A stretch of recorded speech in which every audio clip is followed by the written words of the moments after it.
Right, welcome everyone to the Flight Community Sync. Today is June 3. I'm David Espejo. I'm part of the Flight community, and I'm also um, with the Union AI team. And part of my role has to do with helping maintain the Flight project and help support the Flight community. So happy to be here. If this is the first time you join, Flight is an open source project right now hosted by the Linux AI and Data Foundation. And specifically, it's a graduated project which speaks about adoption, roadmap, maturity, and sustainability. Those are kind of the main criteria to graduate a project under the Linux Foundation.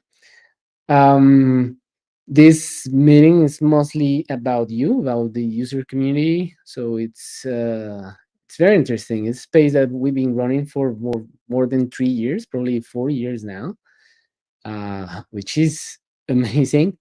And every month we have users from different organizations, different knowledge domains, sharing all the amazing stuff they're building with Flight.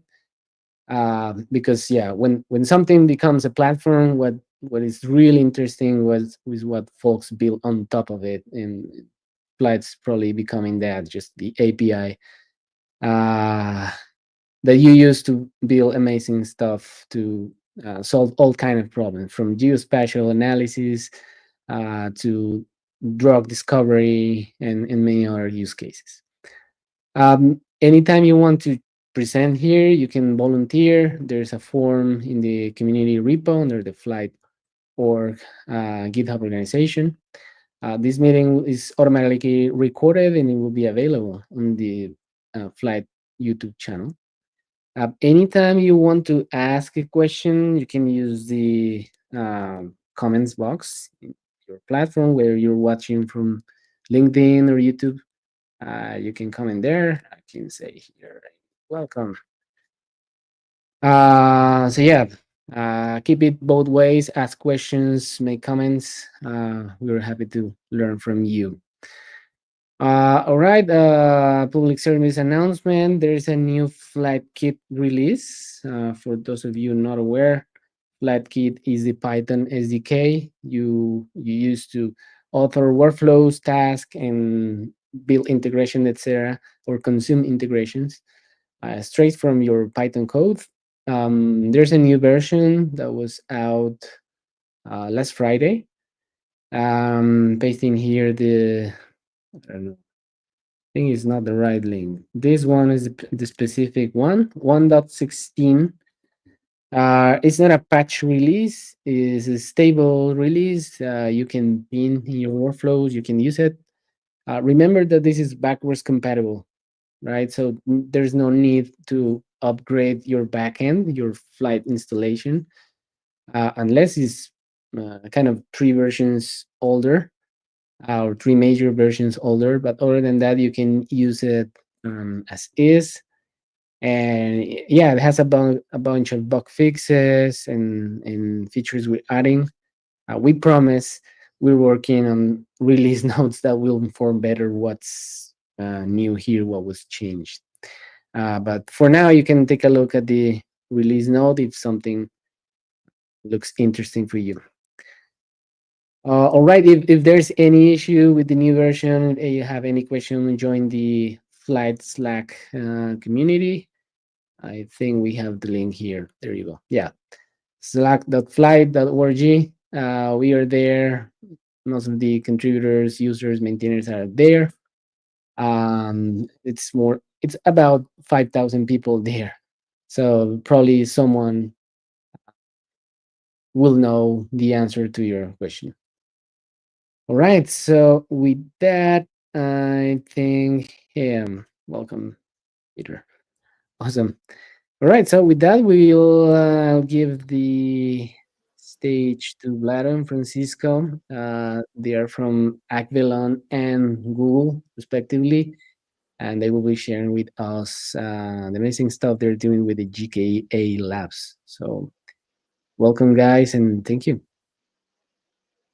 Welcome. Yeah, thanks for this introduction.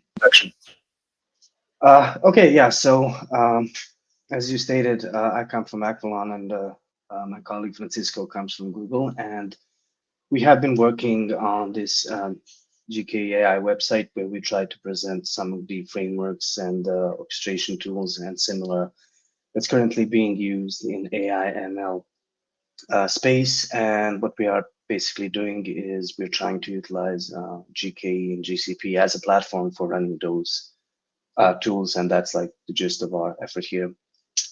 So today we're going to go quickly through the running Flyte on GK autopilot cluster, for which we have an article on our website. And just to note, we are constantly trying to improve it and add more stuff to it. So we really appreciate some community feedback and engaging with the community to make better integration, to make better setups and configs for Flyte to run on GKE and GCP. So if you guys have any suggestions or you would like to talk, you can find me on Flyte Slack under the name Vladojevic. I'll be there, or you can use the channel Flyte on GCP, and I'll try to respond when able. So yeah, let's start first with the presentation, and then after we're gonna have a short live demo showing some of the things we built. Okay, so first the agenda. This is just the steps that we're going to go through. I'll explain each quickly on basically getting Flyte to run on the GK autopilot cluster. Before that, I'm going to shortly mention the company I work with, Akvelon, which is a company based in Seattle that provides cutting edge software engineering solutions, innovation for industry giants. Our clients are clients like Microsoft, T-Mobile, Google, and yeah, that's more of it. I have been working for a number of years there. I'm more of a like a lead DevOps platform engineer dealing with building these kinds of platforms for development teams and as of lately platforms for AI ML workloads. Uh, the GKE AI Labs project is basically a website that we are building where we are trying to investigate these different tools and communities that revolve around running AI and ML on scale. And the heart of it is GKE and the many, many features that GKE offers, where we are trying to provide the best configs, tips, and just show how you can run these frameworks and tools on GKE. This is our website. Just noticed I forgot to link it, but someone can link it in the chat. But basically, you can visit and take a look at what we have done. And there are many articles on how to done stuff. And as always, feel free to reach out either on GitHub or on Slack if you have some feedback or you would like to discuss something. Okay, moving on. So in the first step, we basically we use Terraform, and on the website, we have links to some ready Terraform that would bring you the necessary infrastructure that you could use, which is just like spinning up a GCP VPC, enabling different APIs, creating a GKE autopilot cluster, creating Cloud SQL with necessary permission and users, creating artifact registry, which is used in this demo, and similar. So after we move to installing basically Flyte. Now Flyte has really nice Helm charts that really allow you to quickly and easily install it in a pretty production ready state on to GKE. So it's just using Helm charts templating that allow you to configure the Flyte instance to where your setup works, and it really works nicely with Kubernetes, GKE's Kubernetes offers. Alongside that Helm chart, we're also installing our FlyteKit SDK into our Python virtual environment on our local machine. So we're going to use that to interact with the platform to issue different workflows, create tasks, and similar. After that, we're going to run an example workflow. This is just a simple hello world workflow where we just show how you can quickly and easily define such a workflow and just send it to Flyte so it can get scheduled and do its thing. Keep in mind, we're using here port forwarding to my host machine to be able to access that dashboard and that Flight API gRPC endpoint to send the actual workflows to get processed. Later, we'll probably be adding some kind of like how to make it secure and to publish the flight endpoints to your team and to your internal networks. So we will be updating those guides as we come along. This is an example of a succeeded workflow in a flight dashboard. So here you have a bunch of metrics that were taken, like how long did it, when, what's the output, what happened, status, and a link to stack driver, similar things. So it's a pretty nice dashboard that allows you to quickly take a look what's happened with your workflow. Now, in step 4, we're going to be adding something called Queue, which is a cloud-native job queuing system for batch, AI, ML, and similar applications inside of Kubernetes. So it has these CRDs that allow you to create these provisioning requests that are basically provisioning requests to GKE's dynamic workflow scheduling feature.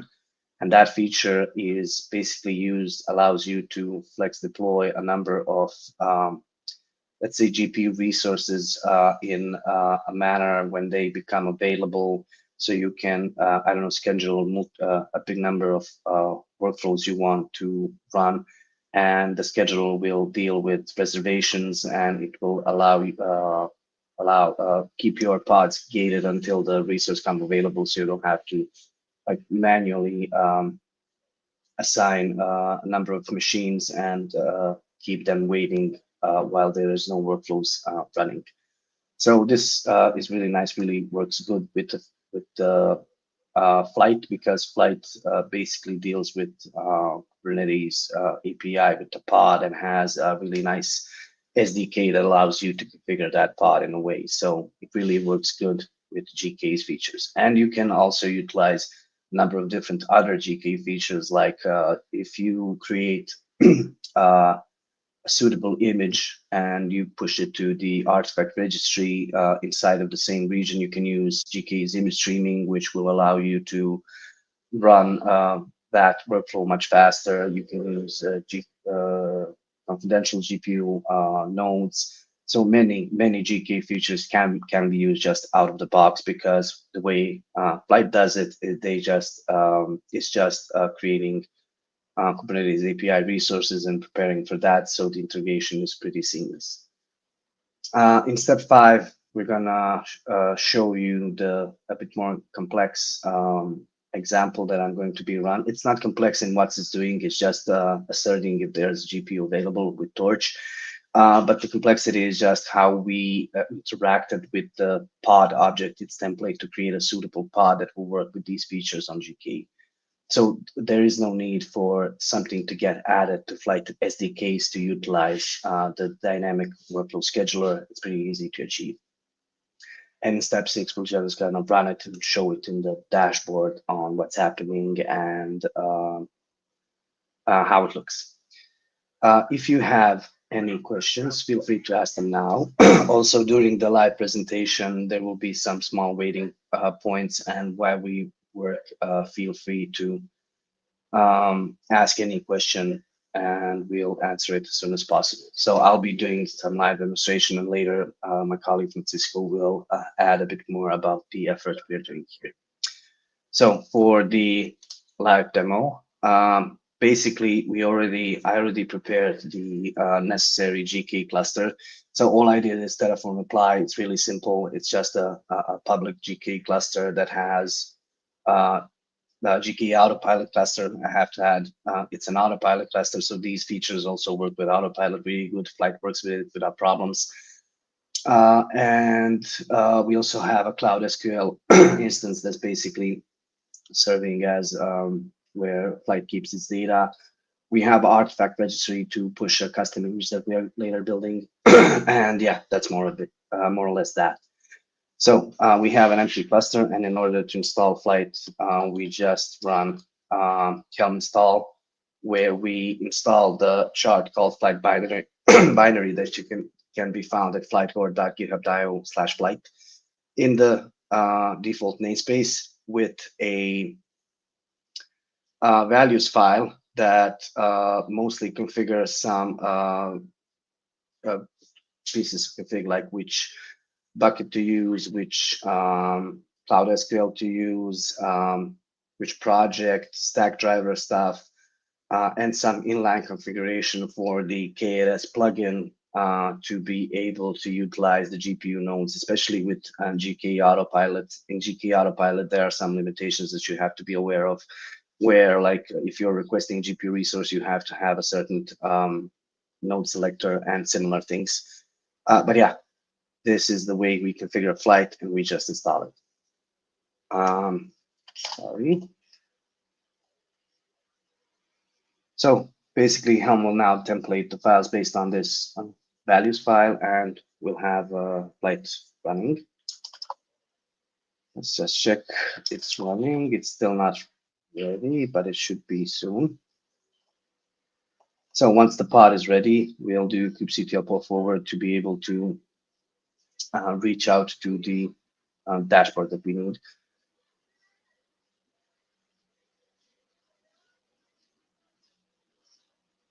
So yeah, it can take a couple of seconds until the pod is ready because of the way it's being brought up.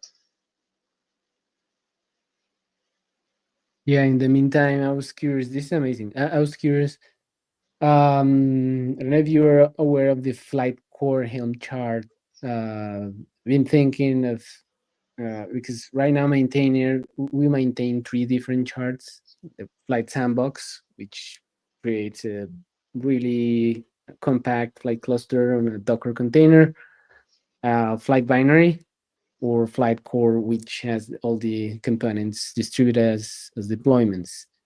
I don't know, in terms of what you have explored so far, um, do you think the Flight Binary probably will be best to just maintain a single Helm chart Flight Binary? Um, That's for actually a really good question. I personally always loved that you have that you can select. Like, if I want to really make a robust flight, complex flight, and robust flight infrastructure, then perhaps the microservice approach makes sense. We decided to use Flight Binary here because it's a nice package that allows us to move quick. But like, there's definitely an idea for me to check out if we can show that robustness with the other flight chart. And the third one you mentioned is more like a Docker-like. That could also be good for when people are doing something locally, just want to quickly check something, or even for development testing would be. Now, to answer your question, it's a complex one because with one chart, it could get really complicated and hard to maintain. So this isn't the first time I see multiple charts being maintained. So yeah, it's really up to the community and how much maintenance power do they have and how much issues arose from these. So yeah, it's more of a thing to consider. Thank you. Okay, our pod is ready. So in the other tab, I'm just gonna pull forward to it and access it with our localhost console. So yeah, I have some past workflows here in my cloud shell, but basically this is how the console works. So you have workflows which comprise of tasks, and you can see that there's actual task executions and see some details on what happened and everything. This is really, right now I'm not showing much because our tasks that I decided to use are really simple, and the main presentation here was more of show how it's done. So yeah, let's continue with, we also need to pour forward the Flight Binary gRPC endpoint that will allow the SDK that I'll be using to interact with it. So for the first example, we have a simple hello world, which I'm going to show. So basically what happens here is inside of Python, we just import from Flyte-kit task and workflow. We define the task using this decorator, then define the workflow, which is basically gonna collect the results of the task and then execute it. So in order to execute it, we need to run pyflight run minus minus remote example by hello world workflow. So basically, this will by default try to reach out to localhost, but there is a way to define a different. I think the config is initialized in my home folder. So once I execute this, it will basically parse this and start running on the. So yeah, right now in blue, that means running schedule, but we can see in Lightsnake developments pods that the pod actually is still pending because we are on GKE autopilot. So what happened is Flyte created this pod, and then the pod will go through the cycle because it's in a Kubernetes API object and it's affected with whatever we configured our cluster for. So basically, this will move to running status once the node is ready. Like in GKE autopilot for GPUs, you get assigned nodes. And then the node will try to run that pod, will pull any images, will use image streaming if possible. So whatever you configure your cluster, that's the environment this pod will be handled at. And as you can see inside of the Flyte code, we didn't have to do any definitions. We're kind of relying here on the way we set up our cluster. Later, as I mentioned, we'll do something more complex and see how we can from Flyte interact with some of the needed workflows. So let's wait for this one to get assigned. It shouldn't take too long, but yeah, this is the, if we used, let's say, GKE standard, we could have pre-provisioned these nodes, but that kind of with these ML and AI workloads, we don't want to do a lot of pre-provisioning. We want to orchestrate it. We want to use it exactly when we are using it instead of wasting resources. But yeah, it's getting provisioned. So that means the node is provisioned. Container creating means that now the process of pulling the image and making run the actual containers is in process. So yeah, let's just give it time to complete.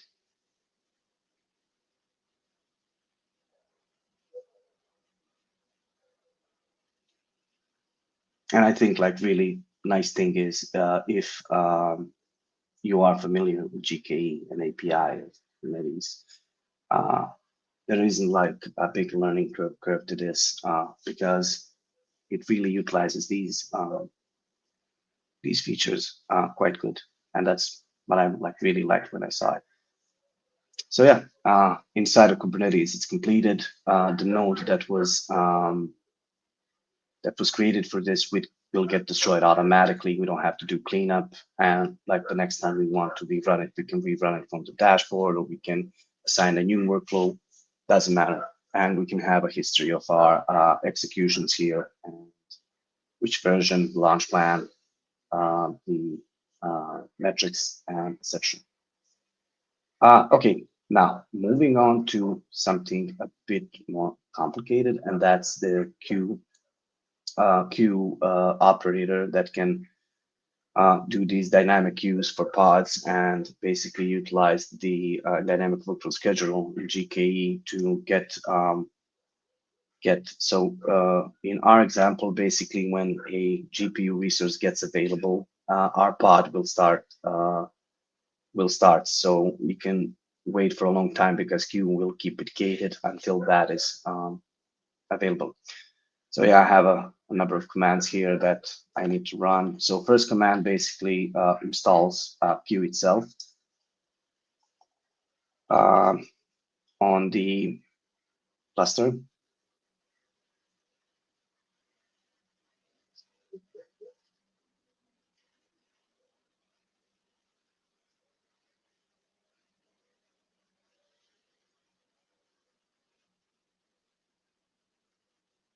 Should be quick. It just has a lot of CRDs.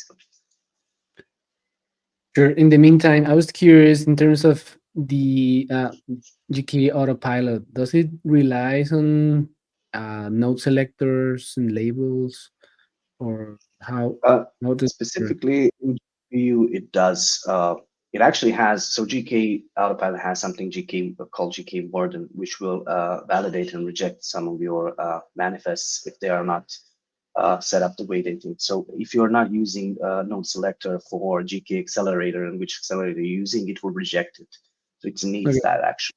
Yeah, and I'll show that like in Python code on how we did it. Okay, so regarding Q next, we need to do a simple config change for Q. So this was in the version 0.10.2, which we have on our guide website. I'll actually check if this has been changed because Q originally just did jobs, and in order for it to react on pods, we need to change the config, which wasn't set by default, at least in the version that I'm using. But yeah, it's a small change. We just grab the config map, we add the pod to the list of what it does, and patch the we patch the existing config map. After that, we just need to restart the Q controller manager to pick up the new configuration and just wait a bit for the controller manager to the old one to terminate, the new one to roll in, and we should be good to go. So yeah, let's wait a couple of seconds for this.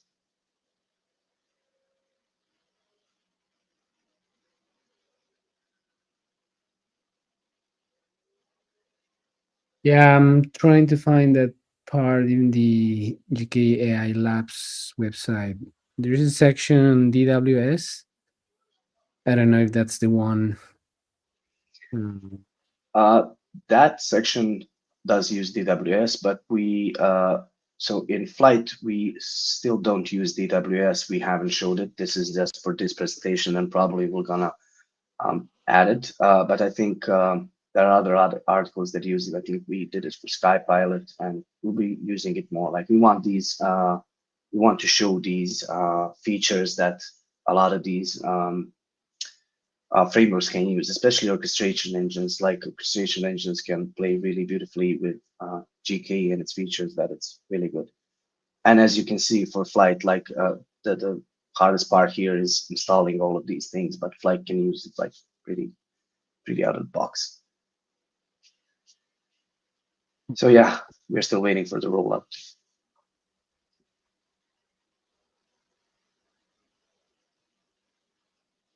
Shouldn't take too long.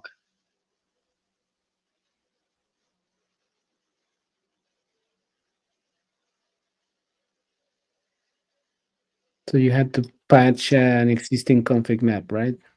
Yeah, the config map. So Q uses this config map as its config, and basically it has a list of resources it's watching, and we just need to add pod to that. Okay, makes sense. Yeah, and these commands are just an inline way to do it, but you could like go manually, kubectl edit, just add pod, or pulling the manifests inside of your Git, change them, and just make sure it's that way. We didn't want to pull them inside of the repo because we want for them to still be maintained outside instead of us having to change it each time there's something new happening. So, This taking a bit longer.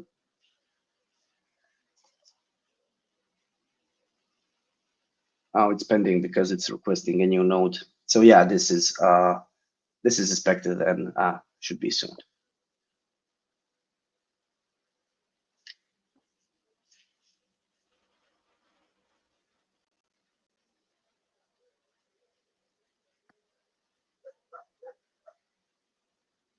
I'm curious, can you do gang scheduling with Q? Because I've seen it also portraying that kind of environments where when folks compare it with Volcano or Apache Unicorn or other projects. But seems like Q is operating here more like a job scheduler, kind of an admission webhook. But yeah, not sure how Yeah, that's which the yeah. Yeah, that's the Q part, but Q basically utilizes dynamic workflow schedule, which is a GKE feature, which can schedule based on like reserved capacity, or they have, I think they're calling flex deploy or something like that. where as soon as it's available, it schedules it for you for some time, and you can then run your workloads. And basically, queue helps you with you just apply the workloads, and queue handles when it's run. So basically, what queue does to the pod is tells it, okay, you stay until I tell you to move to pending state. So yeah, our queue controller manager has been rolled out. We just need to apply a number of queue resources. So all this up was queue itself and its CRDs, but queue resources are um, definitions of these different queues. So this is like we just pick the default stuff, but it has this admission check that will check if your provisioning requests is okay.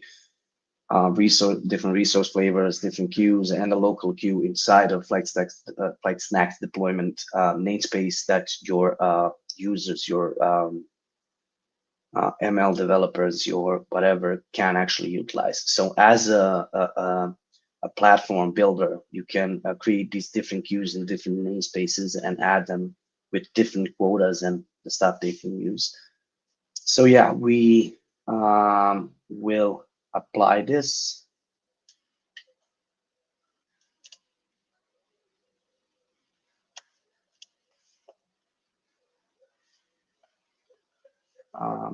Seem to lost my terminal. Something happened. That's weird. But yeah.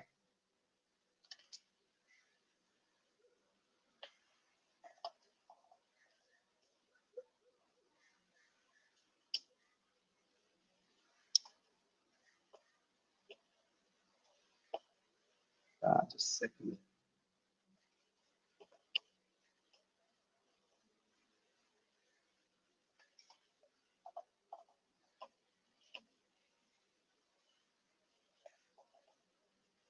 Yeah, here it is. Sorry, I lost my terminal for some reasons. Can you guys hear me? I'm having audio issues also. I can hear you. Okay, sorry for that. Yeah, my terminal reset. First time ever happened. So yeah, we're basically applying these queue specific resources, and this is just a simple what we I got it from their website. I haven't like dig deep into, but it works for us fine. So for the Flyte example, so this is the more complex example. Now I'm saying complex in the way we interact with Kubernetes API and where we set up this job. The actual workflow is nothing but just torch and is queued available. Like in that sense, it's pretty simple. So what we use here is in Flyte-Kit, you have pod template, image spec, different resources, and of course, task and workflow as was before. We also import Kubernetes from the Kubernetes client version 1 pods back in version 1 container, because we are basically, once Flyte starts a task, it creates a container that runs within a pod.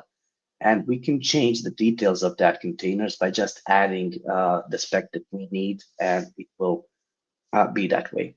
So in the case of first, we can on the task level. So from Flyte-Kit itself, we can add requests for resources. In this case, GPU. We can pass a specific pod template, which I'll elaborate a bit short. We can do limits. So these are the resource limits for throttling and for throttling of CPU and OM killer to for the pod that will run the workflow. Given that our load is light, I just gave it some random small number to prevent it. The defaults I think are really small, so yeah. And we also give it the container image it will use. So first, the container image. So we use Flyte-Kit's image spec to basically say, okay, take this base image, give it a name, which Python version it can use, which packages it will utilize pip to install. Not sure what builder does, and the targeted registry, which I'm using for this demo. So basically, this is part of the Flyte-Kit spec, image spec, and they allow you like this quick and easy way to customize the image from their usual Flyte-Kit image that they use to run the workflows. Now, as I said, we're also passing on the pod template, which is important. It comes from Kubernetes client. So when Kubernetes changes its SDK, it should be applicable here also, the change that happens. So what we are doing here, as I mentioned, GKE autopilot Warden will prevent you from assigning this node, this pod to a node without the selector. So what we did is we added the selector this way. We are also giving a container name GPU. This is just current limitations you have to give the containers section, even though it doesn't have a lot of changes, but this is something you have to do. So yeah, we all using just version 1 of PodSpec from Kubernetes, and that's the real beauty. Like we can do these simple changes in order to interact. What we also do, we give labels, and this queue label is basically saying to queue, okay, this pod when it comes, treat it as a part of this queue, try to schedule such machine for them, and then once the machine is ready, ungate the pod, and pod should run its course.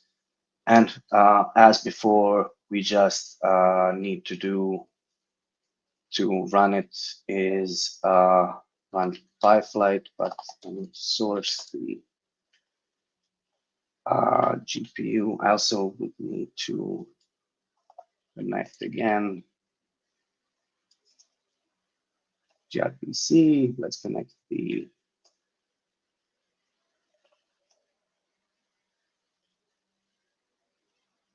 HTTP. So as I said, we just use the Flyte run to execute. And what it will done, it will use the local host machine's build kit to build the image that we defined here, push it to be able to use it. I mean, in this case, it's already been found.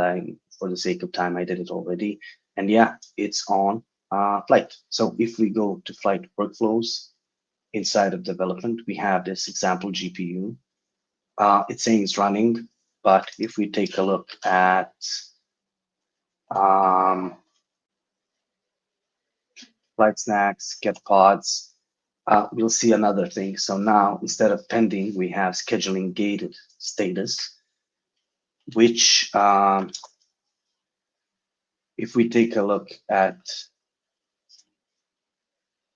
provisioning request for that pod, it will also give us a status. So right now, the provisioning request wasn't accepted by the DWS. It will be accepted. Then the DWS will say probably something like, okay, I currently don't have the resource you are wanting, wait a bit.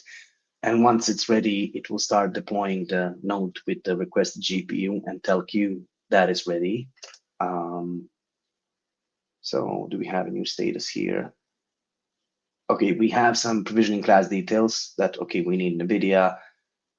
It will have a group name, resize request name and everything.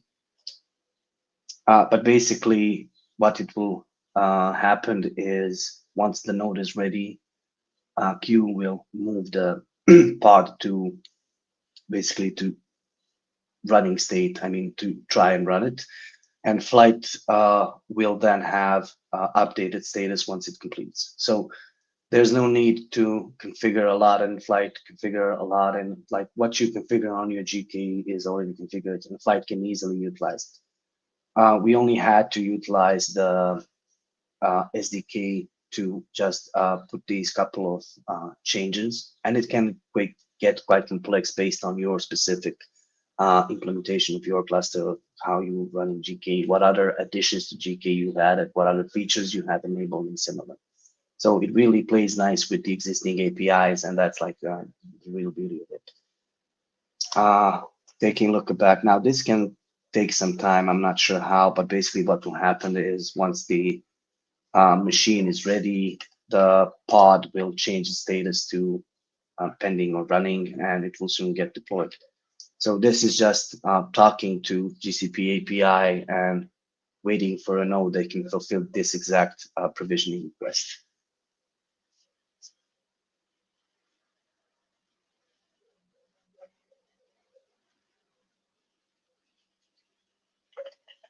Yeah, also the what the default builder means in image spec.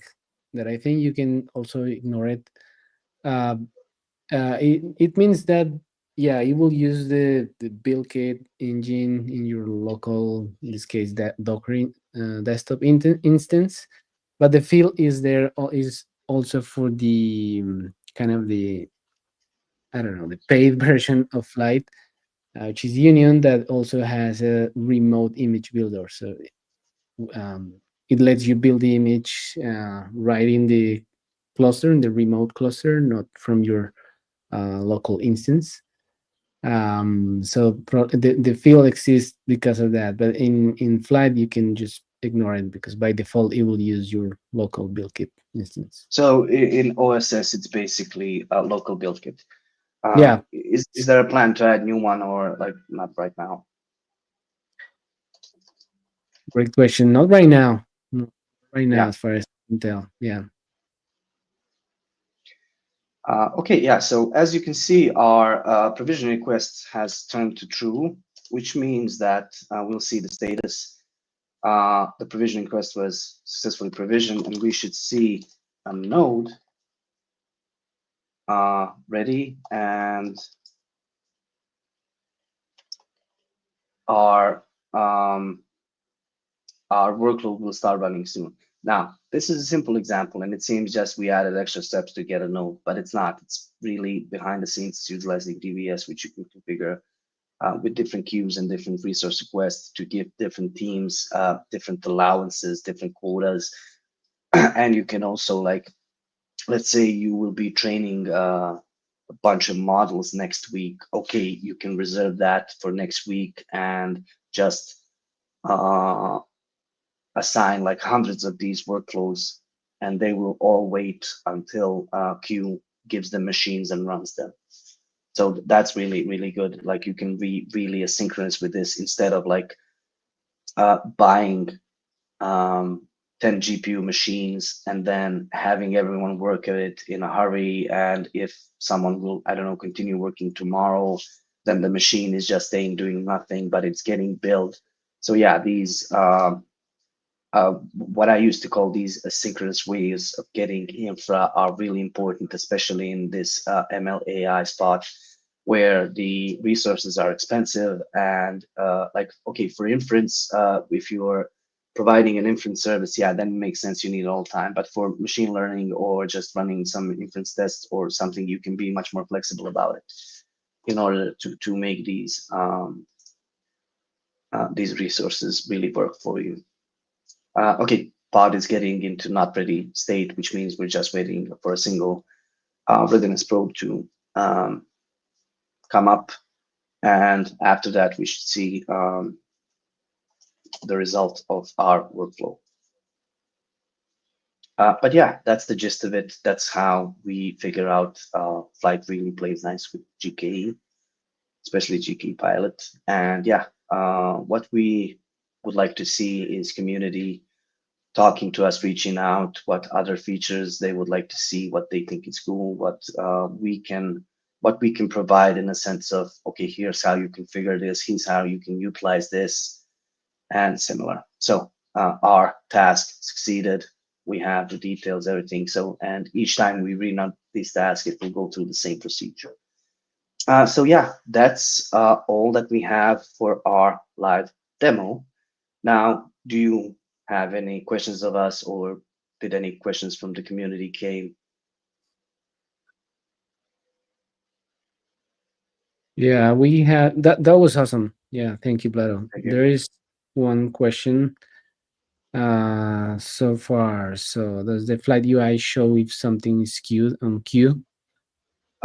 We saw that it currently just shows running. Um, that's a good point. Perhaps it's something easy to get it showing, but I'm not sure about Flight internal, so I cannot. Uh, but yeah, Yeah, I think this is a common source of questions, and probably in the future versions we will get to fix this. But essentially, state. There are kind of two sources of state. One is the Flight owns execution engine, and a different one is from Kubernetes itself. So in terms of Flight, well, the workflow is running. right? It was the DAC was already compiled and was already sent to the plugin, in this case Kubernetes, for execution. But if it's pending there or a different phase like what we just saw with Q, uh, this is not populated back by Propeller to the UI. I think this, yeah, I think with Q it creates a new CRD. I don't know, and the CRD will store state in etcd. But yeah, all of that is not populated So, back to UI. yeah, but this status gets propagated to the pod itself. So what Propeller would have to do is just check the status field of the pod. That's all. Yeah, yeah, that sounds easy, but not sure how Sounds far. easy, of course. Yeah. Yeah, but yeah, definitely is something we're hearing from the community right now. As I said, we're working on some changes, and probably the UI will see a major upgrade, and that will help us do these kind of things easily. But yeah, right now I don't think. I mean, for to your question, probably the answer is no. It won't show if something is queued on queue. Yeah, we saw the status running, and unfortunately, it's how it is. Right? But it's good to hear that there are some plans around it, and Yeah. let's hope we see it. Hmm. Okay, Yeah. we have See. more questions because I would like to just give a couple of seconds to my colleague Francisco to if he wants to interject and explain something more. Not really. So, a lot of thank you so much. I think it was a great presentation. Let's say from Google perspective, we really want to embrace all what's happening on the open source community.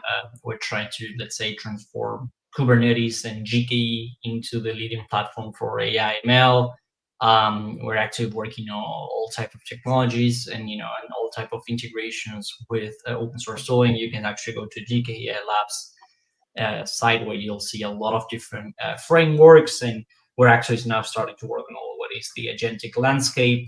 Um, but basically, as Lado was saying, we really want to start working with the community, with Flyte community, to start identifying gaps or things that we're missing or things that we can make better. We know that, for example, when deploying Flyte to GKE, there's specific things, many manual things like there's some annotations that we need to do, or there's like some certificate that we need to create in order to, for exposing that to the public website. So things that we can continue working, things that we can have better performance. As Lado mentioned GWS, but also there's like when it comes to storage, networking.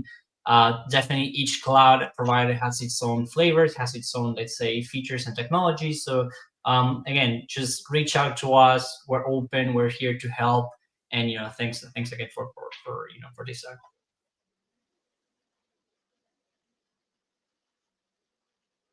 And you're muted, David. You're muted, David. Yeah.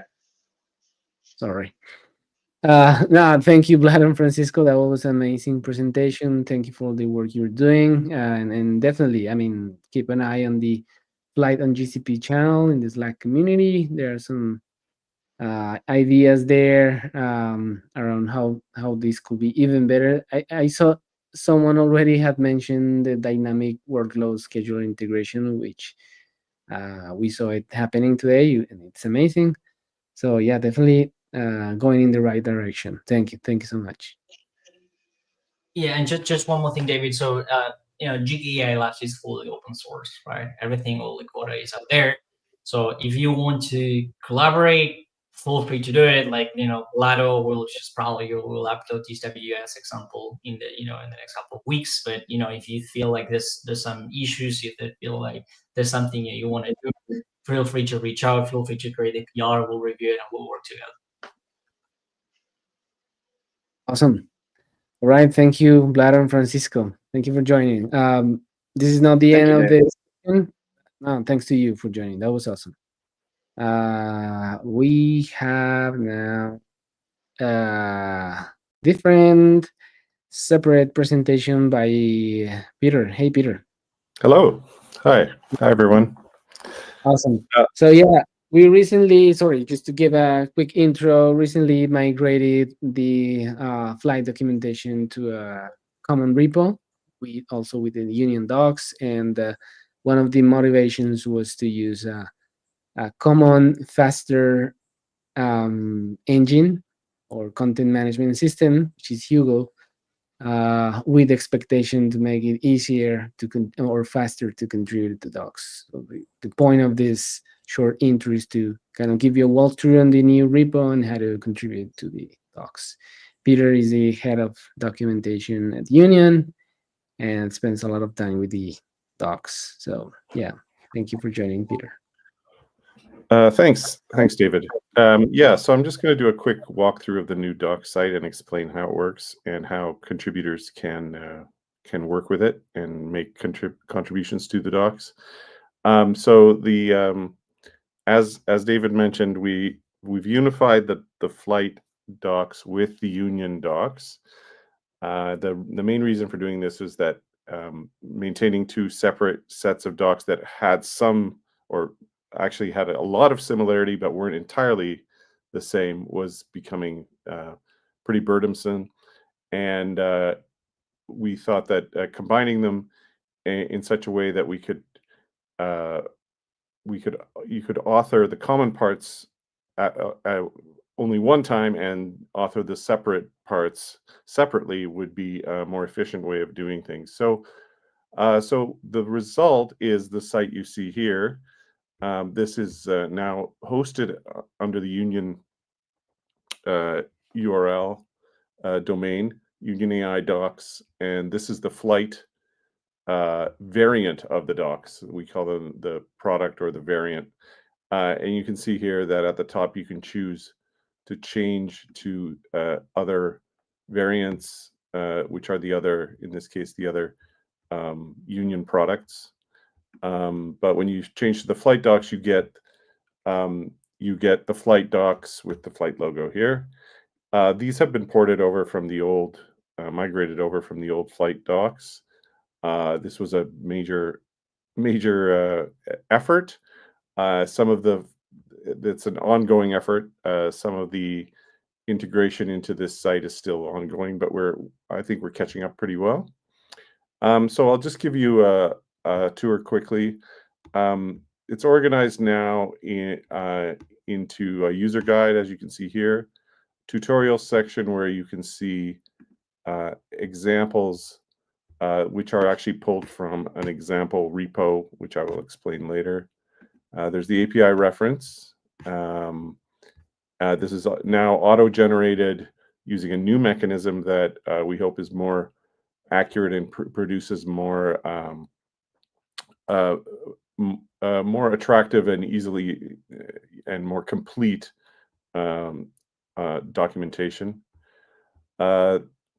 We've separated out the deployment section here, integrations here, a section on architecture, and the community section. This is where you'll find the information that you'll need to contribute both to the code for Flyte and to the docs themselves. And all of the things that I'm talking about today in this presentation are explained in more detail here in this section.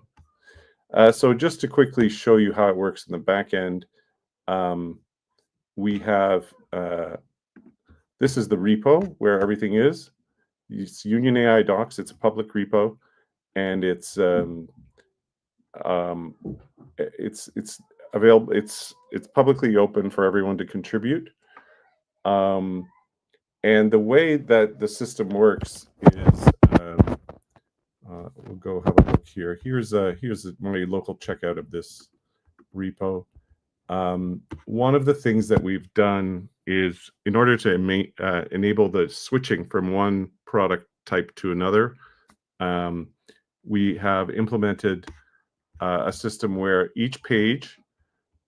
So first of all, this is all Markdown, and it's organized in a hierarchy that reflects the URL structure of the site. So it's easy to map from wherever you are, whatever page you're on in the website, to what page you would have to edit in the repo. Here I'm looking at the local setup page, so that was this one here. Let's see, here it is.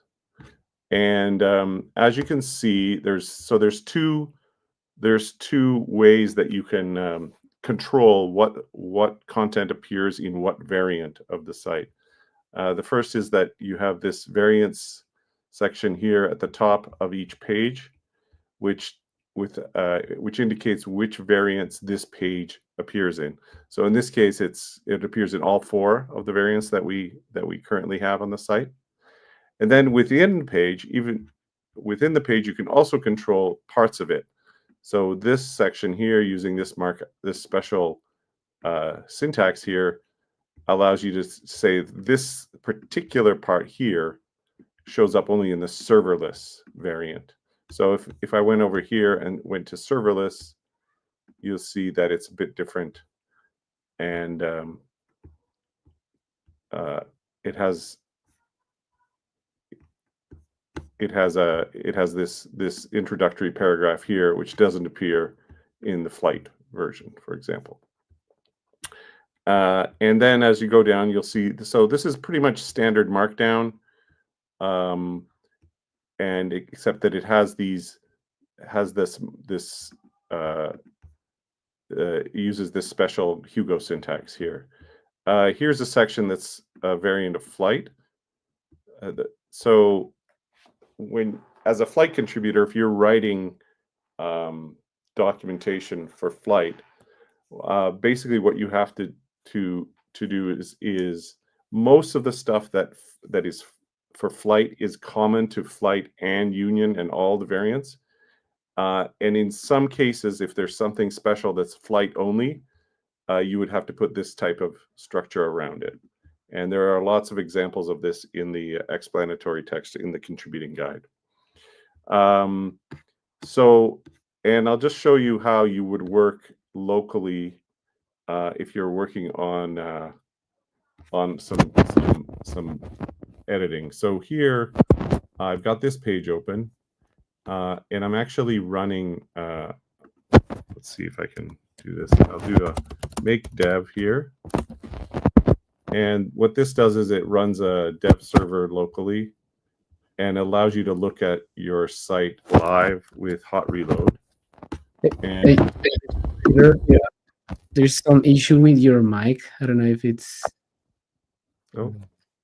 Sounds like something is kicking it or something like that. Oh, it's probably because I've got my hand. It's actually my, yeah. Okay, I'll be more careful there. No. Yeah, sure.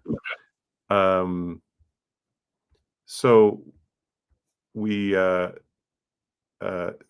if you're editing, you can do you can view what you're working on right here with the make dev system. You have this little sort of supporting file here that tells you can set which variant you want to look at in the dev view, and show some of the elements that you can see that you can turn on certain features. And here in the dev view, you can see which parts of the page will appear in which variants of the site. So here, for example, this section here is Flyte only, this stuff here, and that corresponds to the section that we saw in here in that starts with this variant Flyte. And similarly, there's a section at the top that's serverless only, and that corresponds to the stuff that we talked about, that we showed here. And the content that is not in a colored box is common to all variants. So you can, for example, also change things and it'll reload immediately. And so you can work quite quickly and efficiently experimenting with how you arrange the content and how you display the content depending on the variant that you want to show. So for Flyte users, of course, for Flyte contributors, they'll be mostly concerned with using are authoring stuff for the Flyte variant. So that is, I think that's all the time we have. Is that right, David? I think you can go a bit over if needed. Okay, sure. Yeah, so let's see. There are a few other features in the, so what you're looking at here are the is the section that is the user guide, which, as I mentioned, is this. Oh, you can also see, before I continue, you can also see on the left side that some pages are not visible. They're grayed out. That's because these aren't available in the, these aren't applicable in the Flyte variant. So this allows you to see the structure that's available and what's not available. So that's how this part of the docs are authored. We also have the tutorials section. This is done a bit differently. These are actually pulled in from a different repo, which is the Union AI examples repo. And so this is done through these stub files. So this file corresponds to a page, but the content isn't really here. It's actually being pulled from a Python file in the Union AI examples repo, which is another publicly available repo that can be checked out. And so all of these examples can be cloned and run. And this one, for example, is, this one in particular is available for serverless BYOC and self-managed. So it's not visible here. It's one of these grayed out ones. So we have content that's being authored right in this repo. We have content that's being pulled in from an examples repo.